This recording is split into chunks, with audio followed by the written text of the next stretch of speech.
The grand ballroom of Ashbourne House gleamed under the soft radiance of hundreds of flickering candles, their flames reflected in the polished parquet floors and gilded mirrors that lined the walls. Outside, the first snow of the season whispered against tall mullioned windows, each delicate flake carried by the cold winter wind. Inside, the atmosphere was alive with the rustle of silk gowns, the soft murmur of voices, and the gentle plucking of strings from a nearby quartet.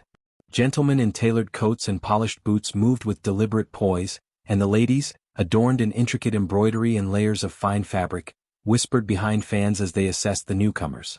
Among them, Lady Evelina Hawthorne entered with an air of quiet confidence, her dark eyes sparkling with curiosity and unspoken amusement.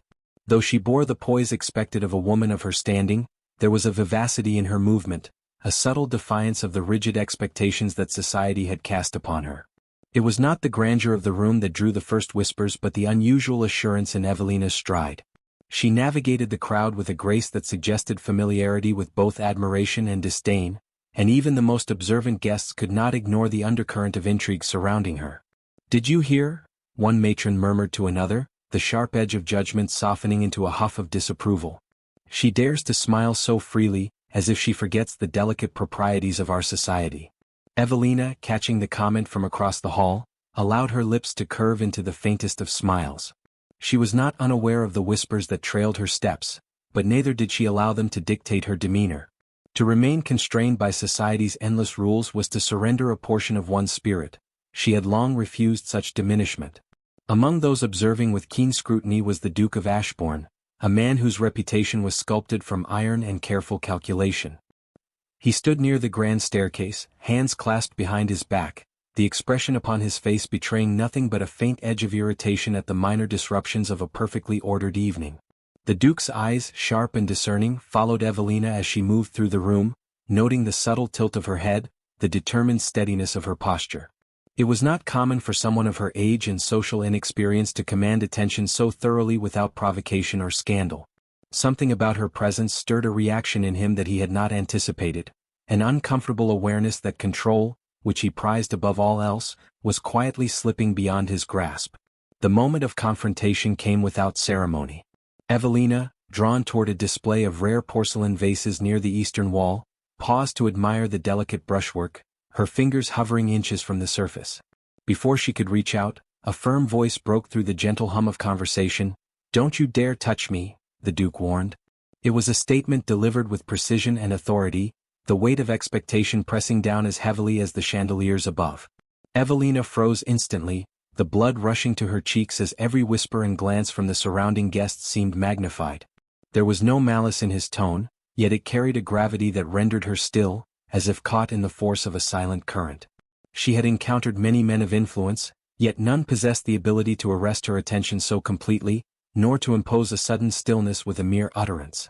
The crowd sensed the subtle tension that had been created, and even as the Duke turned his gaze elsewhere, the hush of curiosity lingered.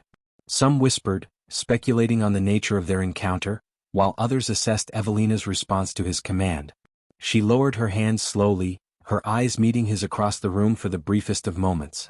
In that glance, a complex interplay of defiance and intrigue passed between them, a silent acknowledgement that neither of them could entirely predict the effect they were having upon the other. Evelina's mind raced, balancing propriety with fascination, and for the first time in her young life, she felt the stirrings of genuine, unsettling intrigue. As the evening progressed, the Duke remained a distant presence, his demeanor unchanged yet undeniably aware of Evelina's location in the room.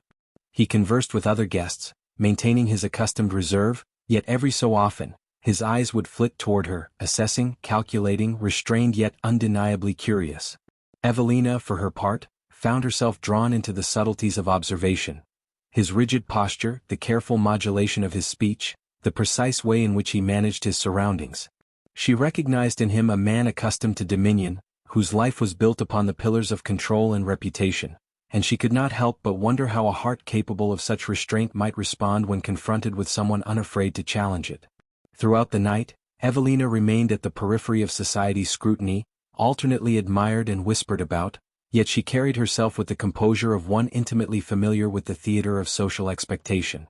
Her laughter, soft and measured, did not entirely disguise the rapid beat of her heart, nor did the careful placement of her gloved hands diminish the sense of anticipation that hummed through her veins. Every detail of the room, the shimmer of crystal, the warmth of the firelight, the subtle fragrance of lilacs and rosewater that mingled in the air, seemed heightened in her awareness, as though the world itself conspired to focus attention on the fragile electric tension between her and the Duke. Near the end of the evening, as the final notes of the quartet faded and the guests began to disperse, the Duke approached her briefly, his expression as unreadable as polished stone. He inclined his head in a gesture of polite acknowledgement, yet even in this small movement, there was the faintest suggestion of respect, or perhaps a grudging admiration. Evelina's breath caught, not from fear, but from a sudden awareness of the depth of feeling that simmered beneath the surface of his control, a feeling neither of them could yet name aloud. As she took her leave, guided toward her carriage by a discreet attendant, Evelina allowed herself one final glance at the Duke. Their eyes met briefly, a silent promise of confrontation and understanding yet to come. Behind the heavy curtains and polished halls of Ashbourne House, the quiet of the night pressed in, carrying with it the faint scent of frost and the echo of candles long extinguished. Both of them were acutely aware that a single glance, a single word, could unravel carefully maintained composure and awaken desires that society had long deemed inappropriate. In the hushed streets outside, snow fell steadily, blanketing the city in white silence. Evelina's carriage rolled over cobblestones, the soft clatter of hooves mingling with her racing thoughts. She could not forget the firmness of his voice, the intensity in his gaze, nor the sensation that in some unspoken way, they were now bound by an invisible thread, an unacknowledged connection that neither propriety nor expectation could easily sever. And within the quiet grandeur of Ashbourne House, the Duke remained, staring at the flickering remnants of the ballroom light, wrestling with a stirring in his chest he had neither anticipated nor learned to command. That night, for both, marked the beginning of a challenge far greater than any social obligation, the tentative, dangerous negotiation of their own hearts. The snow deepened, and London slept beneath a fragile veil of silver, yet in the hearts of the Duke of Ashbourne and Lady Evelina Hawthorne, an awakening had occurred, a subtle, irrepressible stir that promised scandal, longing, and the slow unfolding of a bond that neither could yet fully comprehend. It was a night of restraint and revelation, of frozen moments and whispered potential, and as the carriage carried her home through the silent streets, Evelina felt the unmistakable pull of a story yet unwritten, one that would demand courage, patience, and perhaps, a surrender neither of them had anticipated. The days that followed the grand ball at Ashbourne House were filled with a restless anticipation that neither the Duke nor Lady Evelina could entirely escape. London streets, though bustling with the usual commerce and carriage traffic, seemed to hold their breath in subtle reflection of the quiet tension that lingered in society's drawing rooms. Evelina moved among her acquaintances with a refined composure, yet beneath the measured smiles and delicate curtsies, her thoughts remained tangled with the memory of the Duke's voice, firm and inescapable, and the faint intensity that had burned in his gaze. She could not deny the curiosity that had taken root, nor the inexplicable stirrings of admiration and apprehension that accompanied it. Every glance from another noble woman, every whispered comment about propriety and audacity, served only to heighten the awareness that she had entered into a delicate, uncharted territory where judgment and fascination collided. Meanwhile, the Duke of Ashbourne found his customary routine disrupted by a preoccupation he did not entirely understand. He moved through his estates with the same measured precision, inspecting accounts, entertaining business acquaintances, and attending to the meticulous care of his household, yet Evelina's image lingered in quiet corners of his mind. He reflected upon her audacity, the faint gleam of amusement in her eyes, and the subtle defiance that had so unsettled his equilibrium. A man of such unwavering composure as he prided himself on total control, over land, reputation, and social expectation, now recognized that Evelina presented a challenge unlike any other. She was neither easily dismissed nor constrained, and he felt a stirring of emotion he neither sought nor wished to confront, an intrusion that threatened to unravel the careful structure of his life. One afternoon, as winter clouds pressed heavily against the sky and the frost edged the window panes of the Ashbourne library, the Duke found an opportunity to observe Evelina more closely, though from a discreet distance. She had been invited to the estate under the pretense of inspecting charitable ventures sponsored by the Duke's family, yet it became evident that her presence was as much a source of personal intrigue as social duty. Evelina perused the shelves of books with a careful, measured curiosity, her fingers trailing along the spines, occasionally lifting a volume to inspect its contents. The Duke, standing in the shadow of a towering bookcase, watched her silently, noting the way she tilted her head in concentration, the faint crease in her brow when she considered a passage, and the delicate set of her lips when satisfaction mingled with thought. In these quiet moments, the air between them was charged with an unspoken understanding, an awareness that beneath the veneer of propriety, something both fragile and dangerous was taking root. As the week progressed, the Duke's admiration manifested in small, deliberate gestures, each chosen to maintain the dignity demanded by his station.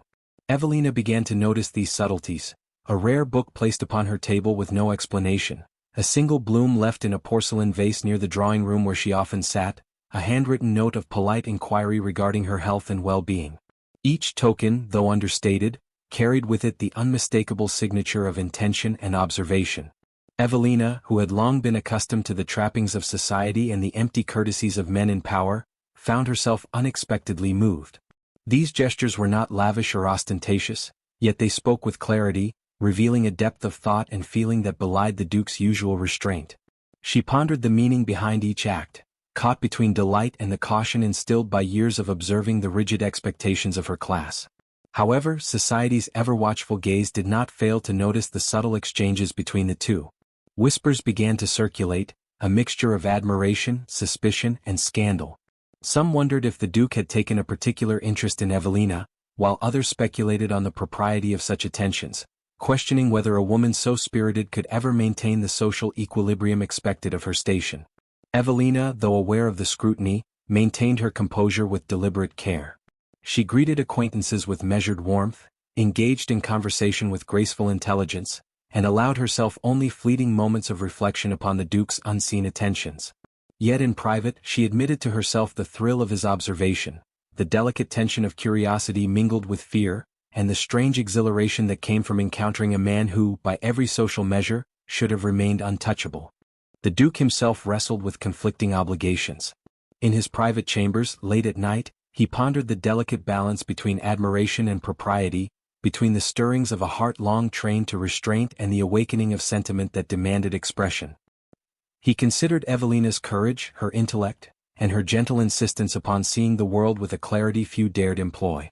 The more he observed her, the more evident it became that she was not merely a passing fascination but a force capable of unsettling the carefully constructed barriers he had built around his life. And yet, the specter of his own past loomed, secrets long buried, obligations unfulfilled, and a reputation that, once compromised, could not easily be restored. One evening, as twilight draped the Ashbourne gardens in a muted palette of silver and grey, Evelina and the Duke found themselves alone on a stone terrace. The wind carried the faint scent of evergreens, and the distant clatter of hooves on the cobblestones marked the approach of late arrivals to the estate. He offered her a book he had discovered in the library, its cover worn, the pages filled with careful inscriptions and notes. "I thought you might find this of interest," he said, his voice low but deliberate, betraying a subtle warmth beneath the veneer of formality. Evelina accepted the gift with a bow, her fingers brushing his for the briefest of moments. In that fleeting contact, a quiet understanding passed between them, unspoken yet profound. It was a gesture that communicated respect, intrigue, and the promise of uncharted emotional territory. Yet the calm of the evening was broken by the sudden appearance of Lady Harcourt, a woman of ambitious design and impeccable societal observation. Her eyes, sharp and calculating, swept across the terrace and rested upon Evelina. "How fortunate that you find yourself in such esteemed company," she said, her voice sweet yet edged with subtle condescension. The Duke's jaw tightened imperceptibly, his gaze flicking toward Evelina, whose composure remained flawless. The social tension, amplified by Lady Harcourt's insinuation, reminded them both that every gesture, every glance, and every borrowed moment of intimacy was subject to the scrutiny of a judgmental society. The Duchess's words, though polite, carried the weight of potential scandal, a silent reminder that propriety remained an unyielding force in their lives. As night deepened and the last of the guests departed, the Duke escorted Evelina to her carriage, their steps synchronized, their presence a silent assertion of mutual acknowledgement. The chill of winter pressed against the velvet-lined windows, yet within the carriage, a warm quietude settled over them. They shared no grand declarations, no overt intimacies, yet the unspoken conversation of glances, gestures, and subtle attentions spoke volumes. Both were acutely aware that the path before them was fraught with societal expectations, whispered rumors, and the unpredictable stirrings of hearts long trained to restraint. And yet, in that shared stillness, A tentative understanding had been forged, a recognition that neither could entirely anticipate the depth of feeling now quietly kindling between them. The carriage rolled over frost-tinged cobblestones, each turn revealing the shadowed streets of London, yet Evelina's mind remained fixed upon the subtle provocations of the day, the unassuming gifts, the watchful eyes, and the quiet, commanding presence of a man whose control had, for the first time, met a worthy challenge. And in the silence that followed, both understood that the delicate dance of attention, propriety, and unspoken longing had only just begun, leaving them poised upon the precipice of a connection that neither society nor circumstance could entirely define. The following evening a grey winter twilight settled over Ashbourne House, casting the estate in a soft, contemplative gloom. The wind whispered against the tall sash windows, rattling the panes with a subtle insistence that seemed to echo the restlessness within the Duke's mind. In his private study, warmed by the steady glow of a crackling hearth, he moved with quiet deliberation, arranging books and documents with habitual precision, though his thoughts were far from the matters at hand. Each crackle of the fire, each flicker of the candlelight, seemed to remind him of her, the audacious, intelligent, and unyielding Lady Evelina. Her presence had become a quiet ache, a disturbance in the meticulous order of his existence. The control he had always wielded with confidence now seemed fragile, threatened by emotions he neither sought nor fully comprehended. Evelina arrived that evening under the guise of discussing charitable projects, her carriage rolling over frost-glazed gravel before halting discreetly near the terrace. She descended with poise, her dark eyes bright against the soft glow of lanterns, and her gloved hands clasped lightly before her. Though her expression was composed, her pulse quickened with anticipation, aware that tonight promised the rare intimacy of privacy, a moment away from the piercing gaze of society and its endless judgment. She followed the Duke through the quiet halls, the soft swish of her gown echoing faintly against the marble floors, until they arrived in the study, where the scent of old paper and polished oak mingled with the faint warmth of the fire. For a long silence, neither spoke, each aware of the gravity of the occasion, and the unspoken understanding that the moment demanded a careful measure of restraint. The Duke gestured to a pair of high-backed chairs near the hearth, his expression inscrutable yet marked with subtle tension. Evelina seated herself gracefully, her posture impeccable, though the steady tilt of her head betrayed her curiosity. He remained standing, pacing once or twice before finally settling into the chair opposite her, the weight of his presence filling the room in a manner that made conversation both necessary and dangerous. Each glance, each subtle motion, carried the weight of unspoken meanings, a language of restraint and longing known only to them. At length he spoke, his voice measured and formal, yet tinged with a vulnerability he rarely allowed to surface. "Lady Evelina," he began, his eyes briefly meeting hers, "it is rare that I find myself in the company of one whose presence unsettles me so completely. I am accustomed to control, to the careful maintenance of appearances, and yet your demeanor challenges this with a persistence I cannot simply dismiss." Evelina's eyes widened slightly, caught off guard by the admission, and she inclined her head in acknowledgment, the faintest shadow of a smile playing upon her lips. There was a delicacy in the moment, a fragile acknowledgment of mutual curiosity and unspoken intrigue. He continued, voice lowered, almost hesitant, yet precise in its execution. "There are truths in my past, obligations and missteps that I have long kept buried, matters that demand discretion and caution. And yet, in your presence, I find that those secrets weigh upon me with renewed significance, for I fear that their revelation may imperil both the dignity I have so long guarded and the regard in which I hold you." Evelina's expression softened, her breath catching ever so slightly. She had expected deference, formality, and perhaps admiration, yet the raw honesty, the exposure of vulnerability beneath the veneer of authority, was entirely unexpected. Her heart stirred with a blend of compassion and fascination, recognizing in him a man bound not merely by social expectation, but by the invisible chains of experience, regret, and honor. For a long while neither spoke, the room filled only with the muted crackle of the fire and the subtle shifting of their bodies in chairs that had suddenly become instruments of intimacy. Evelina, ever observant, noted the tension in the Duke's shoulders, the faint tremor in his hands as he rested them upon his knees. "My lord," she said softly, careful to maintain propriety while speaking with sincerity, "we are all bound by the circumstances into which we are born. Yet I believe that even the strictest of measures cannot prevent the heart from discerning what it values most. You need not bear such burdens in solitude, nor conceal from me the truths that have shaped your path." Her words, though tempered by etiquette, carried an unambiguous warmth, a quiet courage that both reassured and unsettled him. The Duke's gaze lingered upon her, a slow, deliberate measurement of character and intent. He observed her composure, the careful grace of her movements, the clarity and honesty reflected in her eyes.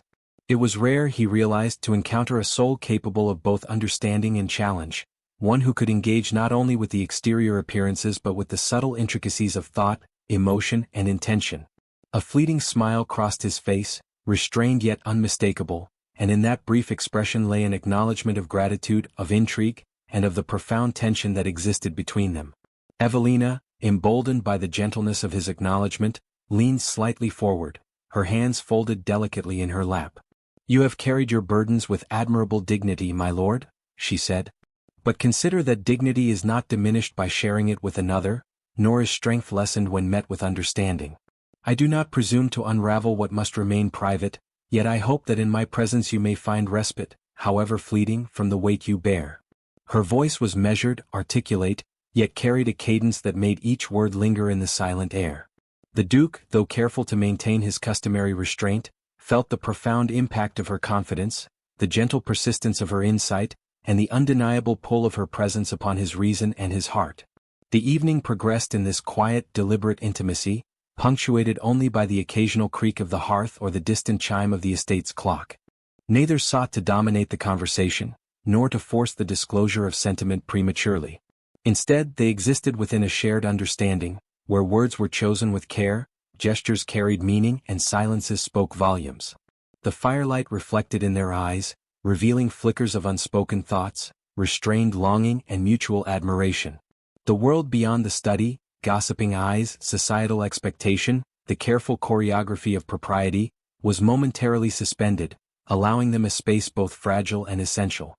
At last, the Duke rose, his movement deliberate and controlled, yet betraying a quiet reluctance to break the fragile intimacy. "Lady Evelina," he said, voice low and formal, "tonight has offered clarity that I have long denied myself. I cannot predict what path lies ahead, nor can I assure that the challenges imposed by duty and decorum shall lessen. Yet I am grateful for your presence, for your insight, and for the quiet courage with which you navigate both the world and the spaces between us." Evelina inclined her head with a composed acknowledgment, her pulse quickened by the weight of his words, and a sense of shared understanding settled between them. As she departed that night, guided once more to her carriage, the snow now falling more heavily, both carried a new awareness of the precariousness and promise of their connection. The Duke returned to the study, staring once more into the dancing flames, pondering the subtle revelation of his own vulnerability and the undeniable gravity of the bond forming between them. Evelina, wrapped in her cloak, watched the snow glisten under the gas lamps, feeling both exhilaration and trepidation, aware that the evening had irrevocably altered the course of their acquaintance.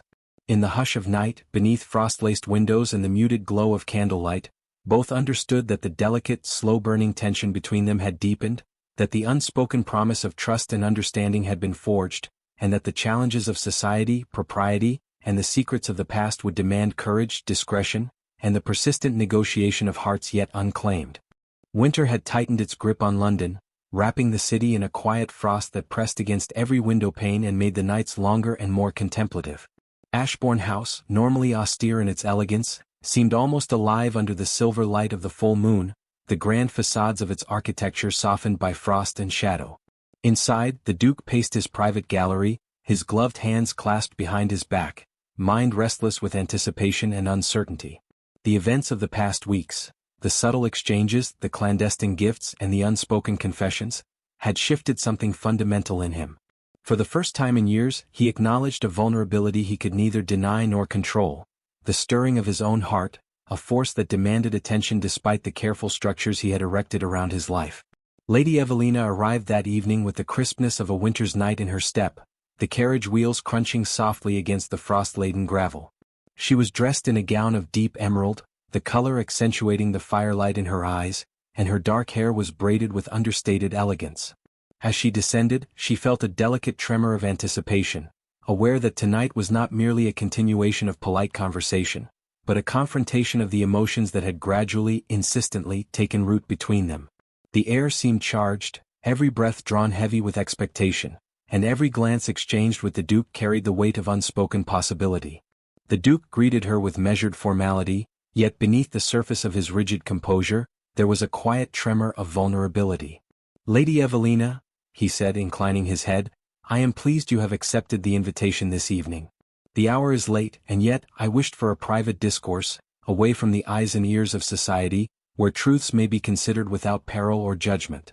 Evelina's lips curved into a faint, approving smile, and she followed him through the corridors, her footsteps echoing softly against the stone floors, until they arrived in the secluded conservatory. There the glass walls reflected the moonlight and the frost-laden garden outside, creating a quiet sanctuary of silver and shadow. They paused among the delicate ferns and hanging lanterns, the faint scent of winter jasmine mingling with the warmth of the heated room. Neither spoke immediately, the weight of expectation hanging heavy between them. The Duke finally broke the silence, his voice low and deliberate. "You have challenged every expectation I have held of propriety, every assumption I have made about myself. In your presence, I am confronted not merely with admiration, but with something far more elusive and perilous, the knowledge that I cannot govern the stirrings of my own heart when you are near." Evelina's breath caught, the quiet intensity of his words resonating within her. She had long suspected the depth of his regard, yet hearing it articulated with such measured honesty awakened a profound awareness of mutual longing. Stepping closer, she spoke softly, her voice deliberate, each word carefully chosen. "My lord, I have observed you with clarity and respect, yet I cannot deny that your presence has stirred emotions within me I had thought firmly contained.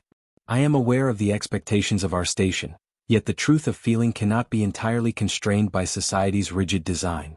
The Duke's eyes, sharp and discerning, softened as he regarded her. There was a vulnerability there, a mirror to his own, and in that reflection, an unspoken understanding passed between them, a recognition that the bond forming was neither trivial nor fleeting. A sudden hush fell over the room as the distant wind rattled the glass panes, carrying with it a quiet reminder of the world beyond the sanctuary. The Duke, mindful of both propriety and the intensity of the moment, approached with careful deliberation. "Lady Evelina," he murmured, "the truths I have guarded, the secrets of my past, are laid bare only to you, and yet I find myself in awe of your courage, your insight and your unwavering poise. If ever there were a moment to confront the vulnerability of my heart, it is now." Evelina's hands trembled slightly, a rare crack in her composed demeanor, as the depth of his admission settled upon her. For a time, they moved among the ferns and lanterns without words, allowing the silence to convey what neither could yet fully articulate. Every glance, every subtle gesture, the tilt of a head, the brief brush of fingers, spoke with the resonance of emotion restrained by years of careful cultivation. And then, with a deliberate courage born of both hope and necessity, the Duke reached for her hand, not with force or possession, but with a gentle assertion of connection. Evelina's hand rested within his, a delicate weight, warm and affirming. It was a gesture that carried the weight of unspoken promises, of trust established, and of a bond that had survived scrutiny, fear, and the unrelenting pressure of social expectation. In that moment, the world beyond Ashbourne House seemed suspended, the grandeur of the estate and the scrutiny of society fading into irrelevance. Their conversation became a gentle cadence of truth, acknowledgement, and mutual respect, each sentence carefully measured yet infused with sincerity. Evelina's voice, melodic and composed, articulated her admiration not merely for his station or accomplishments, but for the strength of character and the quiet dignity that had always defined him. The Duke, in turn, spoke of restraint, obligation, and the profound challenge of reconciling his private desires with the demands of public life. In each exchange they discovered a harmony of intellect, emotion and shared understanding, a delicate equilibrium that society had long discouraged, yet which neither could deny. As midnight approached, the distant chimes of the estate's clock resonated through the conservatory, marking the passage of time and the culmination of their delicate negotiation. The Duke, with a final glance toward the frost-kissed garden, spoke with deliberate clarity. "Lady Evelina, we have navigated both observation and restraint, yet I find that my heart no longer allows hesitation. The bond we share, fragile though it may be, has revealed itself as something undeniable. If you are willing, I wish to honor this connection, to walk beside you with respect, devotion, and unspoken admiration, unburdened by fear or pretense." Evelina's eyes glimmered with unshed emotion, her composure held delicately in check. "My lord," she replied, "I have long suspected that the heart, once awakened, cannot easily be silenced. I am prepared with cautious joy, to embrace the path you offer and to face together whatever trials society may impose. With that, a profound quiet settled over the room, both of them aware of the significance of the moment and the uncharted journey before them. The conservatory, warm with candlelight and the faint scent of winter blooms, became a sacred space of acknowledgement, where vulnerability was met with understanding, and longing was met with respect. As the first snow of the night drifted against the glass panes, they shared the tentative intimacy of a connection forged not in passion alone, but in courage, patience and unwavering mutual regard. When the carriage arrived to return Evelina home, the Duke accompanied her to the threshold, their hands parting reluctantly, yet with a sense of promise that transcended distance. She stepped into the vehicle, the glow of lanterns illuminating her serene expression, and he lingered briefly, gazing into the frost-laden night, aware that the quiet victory of the heart had been won without defiance of propriety, yet with a profound acknowledgement of desire and connection. The snow fell steadily, muffling the sound of the city and laying a delicate, pristine sheet over the world, symbolic of a new beginning, one born of courage, honesty and the slow, deliberate unfolding of trust and love. That night, as Ashbourne House lay in serene silence, both the Duke and Lady Evelina were transformed. The careful facades of control and expectation had given way, in part, to authenticity, empathy, and the acknowledgement of mutual vulnerability. The bond forged in whispers, subtle gestures and quiet courage now stood resilient, a testament to the enduring power of dignity, insight and shared longing. It was a resolution neither of them had sought in full, yet one they embraced with deliberate grace, a narrative completed not with grand declarations alone, but with the quiet certainty that love, honor, and understanding could coexist even in the strictest confines of society.